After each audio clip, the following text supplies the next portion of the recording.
Olá, bem-vinda, muito bem-vindo ao Jornal Terra Viva. É sempre bom tê-lo aqui para juntos acompanharmos os principais destaques do agronegócio no Brasil e em todo o mundo. Após o governo dos Estados Unidos anunciar que pretende contribuir com o Fundo Amazônia, o país sinaliza que a possível doação será de 50 milhões de dólares. México amplia a abertura para a carne suína brasileira. Economia e estabilidade política são os principais desafios para os negócios em 2023.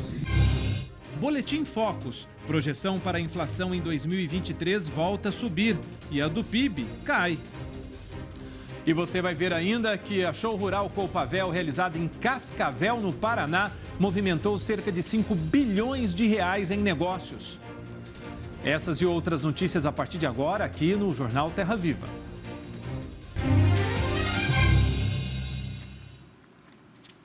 Economia e estabilidade política são os principais desafios para os negócios em 2023. É o que aponta uma pesquisa feita com 465 líderes empresariais que foram ouvidos pela Câmara Americana, a AmCham Brasil. Após o encontro do presidente Lula com o presidente Biden, as expectativas para a relação Brasil e Estados Unidos estão em foco. Para os especialistas, as perspectivas são boas. O tema foi discutido durante o encontro da Câmara Americana AmCham Brasil. Então aí também tem acordo Mercosul, União Europeia, entrada na OCDE e obviamente que essas conversas geram, amplificam esse potencial, essas potencialidades. 465 líderes empresariais foram ouvidos pela Câmara Americana em uma pesquisa sobre as perspectivas para o ano. Para 67%, o crescimento da economia brasileira é o principal desafio para o ano de 2023. Para 56%, a estabilidade política e democrática. Esse crescimento precisa vir acompanhado de estabilidade política. Acho que não há como se ter crescimento econômico num cenário de instabilidade política e bons desempenhos econômicos dão maior sustentação política. Para 51% das empresas participantes, a agenda de sustentabilidade e meio ambiente tem alta relevância em 2023. A energia renovável se destacou como uma das áreas de maior interesse. Essa é uma agenda que evolui todos os anos, né? Assim, sem dúvida é uma agenda para 2023, isso já faz parte da pauta das companhias e a gente percebe um avanço muito grande na maneira como esse assunto vem sendo tratado pelas empresas, né? Se a gente pegar, 4 anos, muitas vezes as pessoas queriam saber se a gente gerava energia renovável ou não. De forma remota, a ministra do Planejamento e Orçamento do Brasil, Simone Tebet, ressaltou que a pasta vai trabalhar junto com os ministérios da Agricultura e Meio Ambiente para regulamentar o mercado de carbono. Preocupação do ministro da Fazenda, meu colega Fernando Haddad, e no caso específico também passa pelo Ministério do Meio Ambiente, da minha amiga Marina Silva. Quanto à transição da energética e as fontes renováveis de energia de uma forma geral, sim, como eu disse, nós temos sim um lugar de fala, o PPA vai ajudar nesse sentido, é importante vocês participarem, nós faremos plenárias em capitais no Brasil para poder incluir, inclusive, essa temática, ela vai estar, mas incluir de forma mais ampla possível. 68% dos executivos têm a reforma tributária como a principal medida a ser priorizada pelo novo governo para impulsionar a economia. Especialistas acreditam que o novo arcabouço fiscal só será aprovado com uma participação ativa da bancada do agronegócio. Agora, é evidente que o setor do agronegócio tem que acompanhar com muita atenção, porque há risco de aumento de carga tributária para o setor. Então, é muito importante observar com cautela o que vai ser debatido. E no encontro de Lula com Joe Biden, o presidente americano sinalizou a entrada dos Estados Unidos no Fundo Amazônia. Na prática, uma verba inicial de 50 milhões de dólares e a promessa de atrair outros países. O presidente americano anunciou a intenção de trabalhar com o Congresso do país e destinar recursos para o Fundo Amazônia. O programa, que já conta com dinheiro de países da Europa, visa proteger a floresta que tem sido alvo de preocupação internacional por causa do desmatamento. A Casa Branca se comprometeu a destinar inicialmente 50 milhões de dólares ao fundo, quantia considerada baixa pelo Brasil.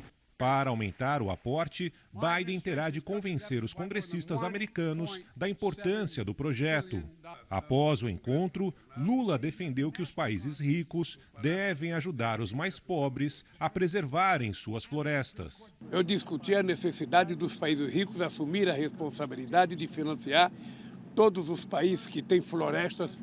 E só na América do Sul, além do Brasil, nós temos o Equador, temos a Colômbia, temos o Peru, temos a Venezuela, temos as Guianas, ou seja, nós temos vários países que nós temos que cuidar. Então, eu não tratei especificamente do Fundo Amazônico, eu tratei da necessidade de preservar. Olha, você vai ver agora que a retirada de uma exigência vai facilitar a venda de carne suína brasileira para os consumidores mexicanos, o que amplia a abertura de mercado para a produção do Brasil no México. O Brasil não vai mais exportar a carne suína in natura, tendo como obrigatoriedade a passagem do produto por um processamento térmico em solo mexicano. Agora, com a remoção do requisito, todo o processo será facilitado. A informação foi confirmada pelo ministro da Agricultura, Carlos Fávaro, ao Valor Econômico. Em novembro, o México havia anunciado a permissão para embarques de carne suína produzida em Santa Catarina.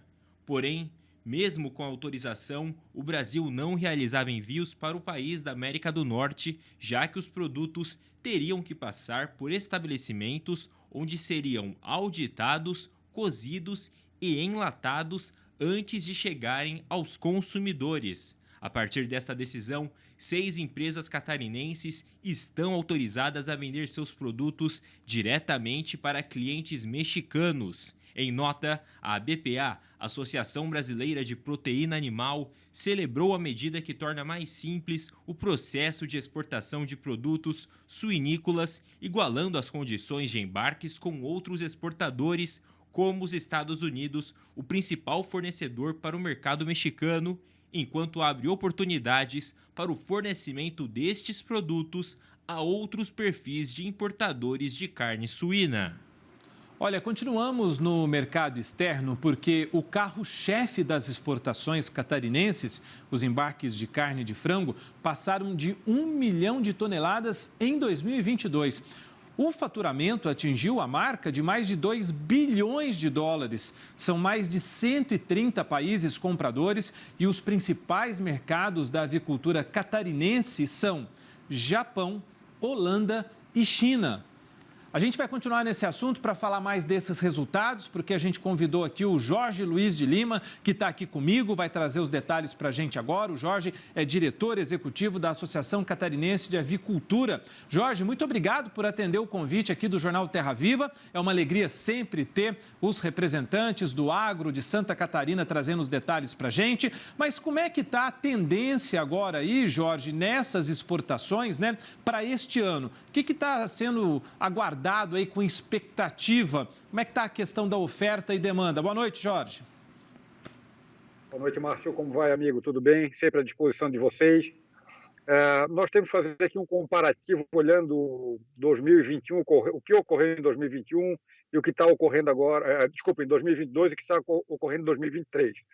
Em 2022, nós tivemos um cenário desafiador, mas que no início do ano teve um determinado horizonte e ao final do ano nós tivemos um crescimento bastante exponencial. Nós começamos o ano, como sempre, com um volume um pouco menor de exportação, que é um momento que os países acabam não comprando os principais volumes, e a partir do fim do primeiro trimestre, onde as vendas começam a crescer. E no final do ano nós tivemos um crescimento exponencial no ano de 2022. Para 2023, nós temos um cenário muito mais desafiador. Nós temos aí um cenário de custos, de câmbio indefinidos, nós temos a questão dos grãos aí que vem pressionando também já há bastante tempo os nossos custos. Em 2022 houve uma redução, mas agora novamente houve uma explosão no preço dos grãos, uma vez mais. Nós temos monitorado a commodity aí no mercado externo, nós fazemos compra sempre no mercado futuro, e temos que ter uma certa cautela, porque o momento não é dos mais favoráveis ao mercado de aves como um todo. Então, nós temos agora que monitorar e ver como é que será o comportamento neste trimestre ainda, até o fim do mês de março, mas principalmente no próximo trimestre, para entendermos um pouco dos preços internacionais e dos volumes de exportação, de acordo com a demanda destes nossos principais clientes. As consultorias apontam de tendência para o preço do grão, hein? Como é que vocês vêm acompanhando isso? A gente vem acompanhando com uma certa preocupação, porque nós temos aí efetivamente uma grande produção no Brasil, mas um maior volume exportado, ou pelo menos já vendido para exportação na história do Brasil. Isso pressiona o nosso mercado interno.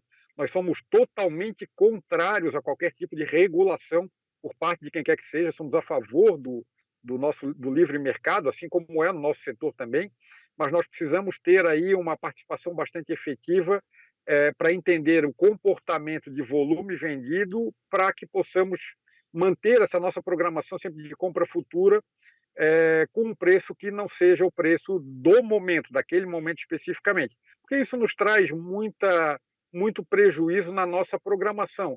E nós não queremos exportar apenas uma commodity bruta, como é o milho, mas sim podermos agregar o milho na produção de proteína animal e exportarmos a proteína com valor agregado bem maior do que apenas a commodity pura. Muito bem, Jorge. É bom lembrar, né, nesses 20 segundos que restam agora, de que o Brasil está livre da gripe aviária e todo o Brasil trabalhando nessa barreira sanitária para que isso não chegue até a gente aqui. Isso é muito bom, trabalho de vigilância eficaz para garantir também esse trabalho importante dos produtores. Olha, gente, conversei aqui com o Jorge Luiz de Lima, que é diretor executivo da Associação Catarinense de Avicultura. Muito obrigado, Jorge.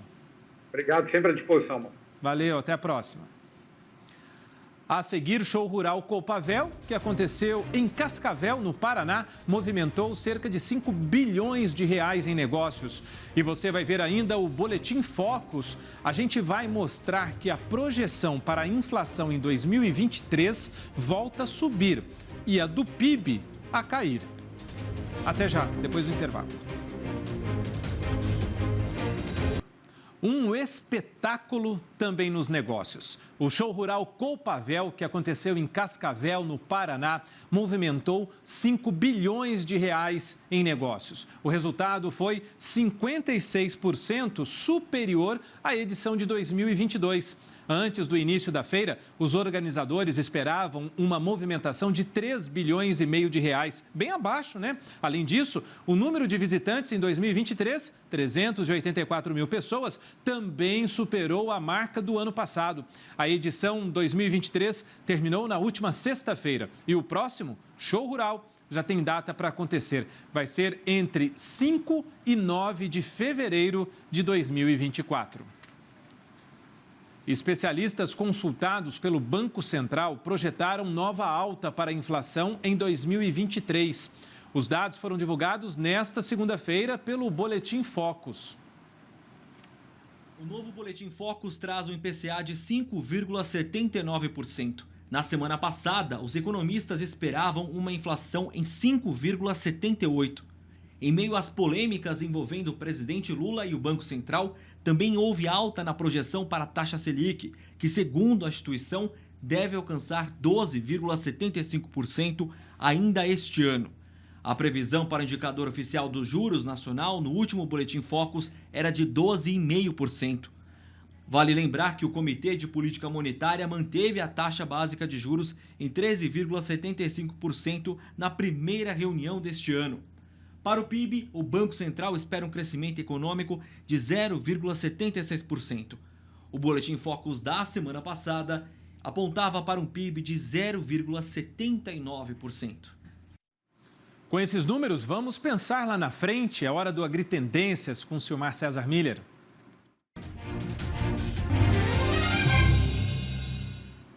E fica difícil pensar lá na frente desse jeito, com a perspectiva da inflação subindo assim, né, Silmar? O que está por trás dessa tendência apontada pelos especialistas e quais podem ser as consequências disso, Silmar? Boa noite. Muito boa noite, Márcio. Boa noite aos nossos amigos do canal Terra Viva. Pois é, está tudo indo na contramão do que desejaria o presidente Luiz Inácio Lula da Silva, que é baixar a taxa de juros aqui no Brasil. Vai ser complicado porque a inflação está dando sinais de que vai continuar crescendo. Está claro nessa pesquisa feita todas as semanas pelo Banco Central, pelo Boletim Focus do Banco Central, o pessoal continua apontando tendência de crescimento da inflação. Não só para esse ano, mas especialmente para o ano que vem, quando se esperava uma tendência de reversão. Tendência que não está sendo conferida pelo setor da mesma forma que o governo está entendendo. Ou seja, a tendência para o ano que vem é de um crescimento para 4% agora, ou seja, era menor do que isso na pesquisa feita na semana passada. Portanto, não é uma inflação baixa. Tudo isso leva a uma tendência de o Banco Central manter sua política de aumentar a taxa básica de juros para tentar segurar os preços, tentar segurar a inflação, ou pelo menos dificilmente vai baixar a taxa básica de juros, como gostaria o presidente Luiz Inácio Lula da Silva. Portanto, uma situação complicada aqui. Tem uma série de fatores por trás disso, um deles a própria incerteza com relação à política fiscal do governo. Não se tem ainda notícia como é que vai ser, se vai sair reforma tributária, se não vai, ou seja, é tudo um processo que está recém-iniciando no Congresso e existe muita incerteza sobre o seu andamento. Por outro lado, tem o próprio mercado sinalizando aqui ainda a tendência de aumento de preço nesse início de ano. É o caso dos hortigranjeiros, o clima não está ajudando nada, é seca no sul, é excesso de chuvas no resto do Brasil, particularmente no centro-oeste e no norte. Tem perspectiva da chamada invernada agora, ou seja, começa a chover e não para, e pode parar, é o plantio das safras que estão em andamento e a própria colheita também. Tudo isso conspira contra a queda dos preços aqui no nosso mercado interno. Portanto, perspectiva de manutenção de preços elevados na economia, consequentemente, mantém-se a perspectiva de aumento de taxa de juros para tentar conter a inflação por parte do Banco Central. Então, uma situação bastante complicada aqui, possivelmente isso vai acabar acirrando os ânimos aqui entre Executivo e Banco Central, embora exista aqui uma tendência de aproximação do próprio ministro da Fazenda, Fernando Haddad, no sentido de colocar panos quentes aqui, tentar dar uma amortecida nessa briga entre Banco Central e governo e ver o que se pode fazer para evitar esse cenário aqui de continuidade de aumento de taxa de juros para conter a inflação, que não dá sinais de trégua. Enquanto isso, o que acontece com os mercados, hein, Silmar? Olha, começando pelo mercado financeiro, hoje tivemos uma folga aqui do mercado do câmbio, deu uma queda de 0,9%, R$ 5,18. Mercado de ações subiu hoje, 0,7%, o índice Bovespa. Petróleo caiu lá fora, depois de forte alta na semana passada. Petróleo subiu 8% na semana passada. Hoje teve uma trégua aqui, uma queda de 0,6%. Mas o mercado de commodities teve comportamento majoritariamente em alta hoje. Caso da soja, na Bolsa de Chicago, subiu 0,2%, também refletindo preocupações com o clima aqui no Brasil e na Argentina, particularmente. Clima que não melhorou ainda provoca perdas na produção de soja. Milho também acompanhou esse comportamento, fechou também com alta hoje de 0,6%. Tem um fator novo aqui conspirando em relação aos preços do milho e também do trigo, que são declarações feitas hoje por autoridade do governo russo, colocando em dúvida a renovação daquele acordo do Mar Negro, lá que permitiu as exportações da Ucrânia, vem permitindo exportações de trigo e milho da Ucrânia até o mês que vem, até o mês de março. E agora surgiu uma incerteza, será que vai ser renovado ou não? Tudo isso acabou elevando os preços desses 2 grãos na Bolsa de Chicago por conta dessa incerteza. Na Bolsa Nova York, o algodão subiu um pouco, 0,2%, café subiu mais, 1,2%, preocupação com o clima aqui no Brasil, muita chuva em Minas Gerais, afetando aqui a qualidade, possivelmente afetando o rendimento dos cafezais, que vão ser colhidos a partir de agora, nos próximos meses. Isso acabou elevando os preços 1,2% lá na Bolsa de Nova York. Na contramão, o açúcar caiu hoje 1,8%, e o suco de laranja foi o grande destaque do dia hoje, com a queda forte de 7,8%. É bom lembrar que o suco de laranja subiu muito nas últimas 2 semanas, por conta de queda na oferta global. Hoje foi o dia do vendedor, o pessoal resolveu vender e o preço acabou caindo e bastante, 7,8%, embora se mantenha ainda a preços bastante elevados no mercado internacional. E para finalizar, Márcio, o boi gordo hoje no mercado futuro da B3, o contrato de março fechou com leve alta de 0,2% no encerramento dos negócios do dia. Olha só, eu sei que você já estava se despedindo tudo aí, mas ontem aconteceu, né, foi exibido na Band um canal livre, um programa Canal Livre muito importante, não que os outros não sejam, mas está muito ligado a tudo isso que a gente vem falando, né, que foi com o economista André Lara Rezende. A gente tem um resumo aqui, eu queria te ouvir logo depois da reportagem, pode ser? Daqui um minutinho você voltar para falar com a gente? Combinado. Vamos ouvir o que ele disse, então, no Canal Livre, porque ele defendeu que o juro alto não é a melhor solução para controlar a inflação. Veja só. O Brasil tem a taxa real mais do que o dobro da segunda mais alta do mundo, para pôr isso em perspectiva. Segundo, a taxa de juros, o efeito da taxa de juros sobre o crescimento da economia e o emprego é inequívoco. Sobe a taxa de juros, desaquece a economia e aumenta o desemprego. Este efeito de desaquecimento da economia e aumento do desemprego sobre a inflação, que existia no passado, era a chamada curva de Phillips, que relacionava inversamente desemprego e inflação, desapareceu. Desapareceu no mundo inteiro. Não há mais essa relação. Ou seja, a taxa de inflação está desconectada da taxa do emprego ou do desemprego.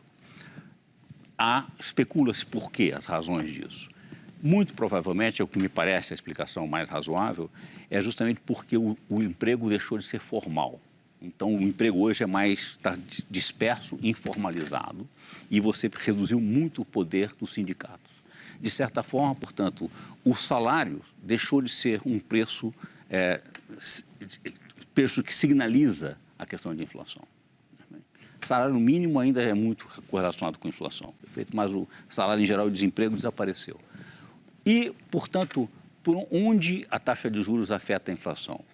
Uma subida da taxa de juros desaquece a economia, não tem muito efeito sobre a inflação. Especialmente sobre uma inflação como a que nós temos hoje. De novo, a inflação não é sempre o mesmo fenômeno. A inflação não é sempre um excesso de demanda. Às vezes não é sempre. Na de hoje, claramente não é. Essa inflação de hoje foi provocada por choques negativos de oferta. Essencialmente, a desorganização produtiva que ocorreu no mundo todo com a pandemia e na saída da pandemia com a guerra da Ucrânia, que desorganizou e teve um aumento de preços de energia, derivados de petróleo, de fertilizantes e, portanto, de alimentos. Isso, então, é um choque negativo que isso não se resolve com contração de demanda. Ô, Silmar, essa entrevista, né, do André Lara Rezende está reverberando hoje, está em todos os comentários, né? O Jornal da Band, daqui a pouco, vai repercutir novamente essa entrevista de ontem do Canal Livre, né? Esse é o caminho, Silmar?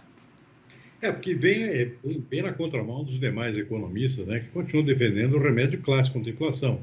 Não só aqui, mas no mundo inteiro, né? Por exemplo, tem perspectiva de novo aumento da taxa de juros nos Estados Unidos com o mesmo objetivo, conter a inflação por lá. A Europa, a União Europeia, recentemente aumentou em 0,5 ponto percentual a taxa de juros lá no continente europeu, com o mesmo objetivo, tentar conter a inflação. A Inglaterra fez a mesma coisa, ou seja, aquela política clássica de conter a inflação via taxa de juros. A discussão aqui no Brasil é um pouco diferente, talvez, porque aqui o exagero que comandou essa elevação de taxa de juros, um nível realmente totalmente fora do padrão dos demais países. Então, acho que a questão está aí na dosagem, não necessariamente no remédio. Talvez a dosagem esteja um tanto exagerada aqui no Brasil. É um excelente debate esse, vamos ver qual é o desfecho que se pode ter pela frente. O que existe agora é uma aproximação aqui entre a equipe do Ministério da Fazenda com o pessoal do Banco Central, para tentar ver o que se pode fazer aqui dos dois lados. Tentar conter alguma escalada nova, alguma penada nova em termos de aumento de juros, que é uma possibilidade. Por outro lado, também o governo contribuindo com a sua parte aqui no sentido de não elevar gastos públicos, por exemplo, que podem piorar o cenário ao invés de melhorar. Silmar César Miller, estendi você um pouquinho mais hoje com a gente aqui, fiz você fazer uma hora extra, porque era muito importante para todos nós. Obrigado, viu, Silmar? Bom descanso, até amanhã e que a sua semana seja produtiva. Igualmente, Márcio. Boa noite, até amanhã. Boa noite, até amanhã. A seguir, a previsão do tempo para todo o país. E você vai ver ainda que a Associação Paulista de Criadores de Suínos promove um debate sobre o mercado de carnes em 2023. Destaque para o alto custo de produção e a necessidade do aumento do consumo. É logo depois do intervalo. Até já.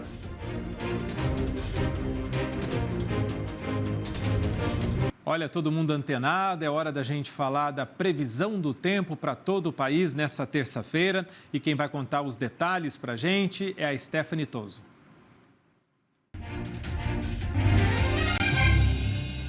Instabilidades associadas à passagem de uma nova frente fria volta a provocar temporais em toda a região sul do país. A situação é de alerta máximo para acumulados extremamente altos no estado paranaense, o que no decorrer dos próximos dias e pelo menos até o sábado, 18 de fevereiro, pode atrapalhar nas atividades em campo e também em lavoura. São esperados cerca de 100 milímetros nas áreas centrais e até 130 milímetros acumulados no sudoeste e noroeste do estado, que pode ser prejudicial para boa parte das áreas produtoras dessa região.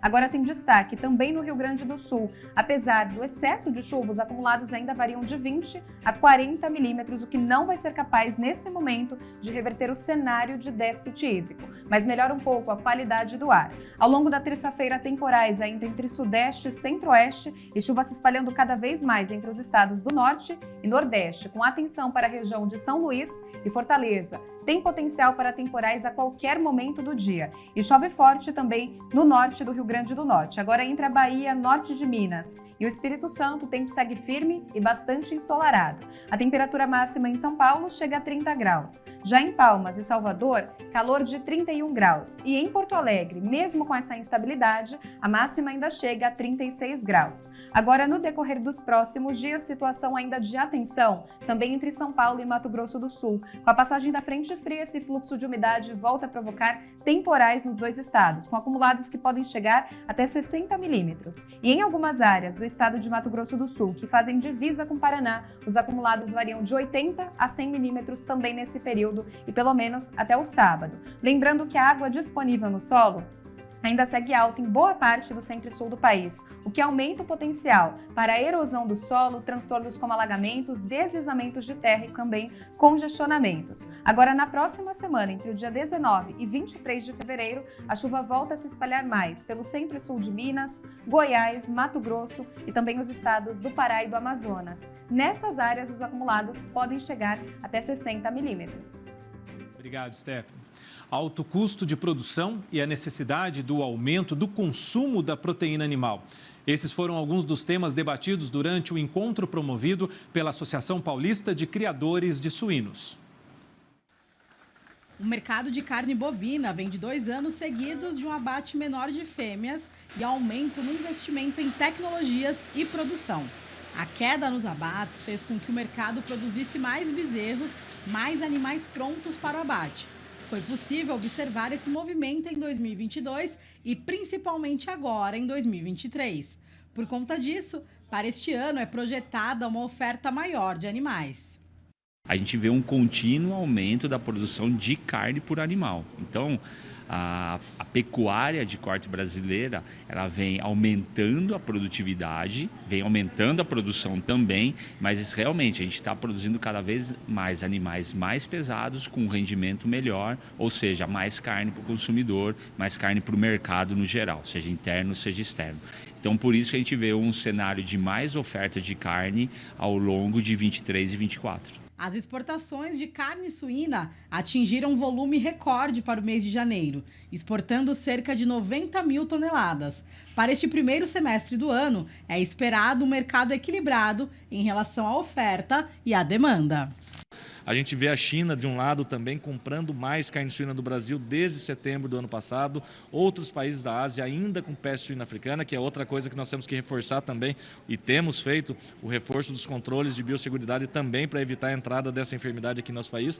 Tudo isso faz com que a gente veja o Brasil numa posição de excelência do ponto de vista sanitário e, naturalmente, trabalhando nos mercados, abertura de novos mercados. Agora, o México, que a gente deverá começar a ver os primeiros volumes nesse próximo mês. O Canadá, que já consolida agora como um mercado importante para as nossas exportações. Tudo isso faz com que a gente tenha boas perspectivas. O mercado de avicultura também começou bem o ano de 2023, exportando 420 mil toneladas em janeiro. Mas um dos grandes desafios do setor tem sido a influência área que já chegou a países ao Brasil. Então nós estamos solicitando para todos os produtores sigam os protocolos de seguridade, que são coisas fáceis de fazer, práticas, não deixar ninguém entrar. Ao entrar algum equipamento, caminhão, tem que desinfetar e assim por diante. Então esse é o primeiro desafio. alto custo de produção, inflação, conflitos políticos e econômicos dentro e fora do Brasil. Para os especialistas de carnes, bovina, suína e de frango, a palavra de ordem é foco no consumidor. A gente precisa produzir pensando no meio ambiente, pensando nas pessoas e pensando em levar saúde e alimento para esse consumidor. Então temos que conectar e dar esse recado para eles. O melhoramento genético é visto como um aliado importante para o ajuste entre demanda, produção e consumo. A genética tem um papel fundamental, né, porque ela tem que olhar a cadeia como um todo, desde ali do produtor de suínos, passando pela indústria e, fundamentalmente, como foi discutido ali durante todo o workshop, a questão do consumidor, né, que afinal é para eles que nós produzimos. Então, ao a gente trabalhar com um programa de melhoramento genético de suínos, a gente tem que estar olhando essa busca. O encontro teve como missão reunir os 3 setores das principais proteínas animais, ouvindo a universidade, a agência que faz a exportação, o mercado interno das carnes e olhando a visão do consumidor final. Foi muito interessante o resultado, porque ficou muito claro que a avicultura e a suinocultura têm uns grandes desafios pela frente. Inclusive, 2013 provavelmente pode ocorrer o divisor de águas. E em termos de bovinocultura também depende muito do mercado internacional. E São Paulo tem uma grande chance em função do mercado chinês na demanda por carne bovina.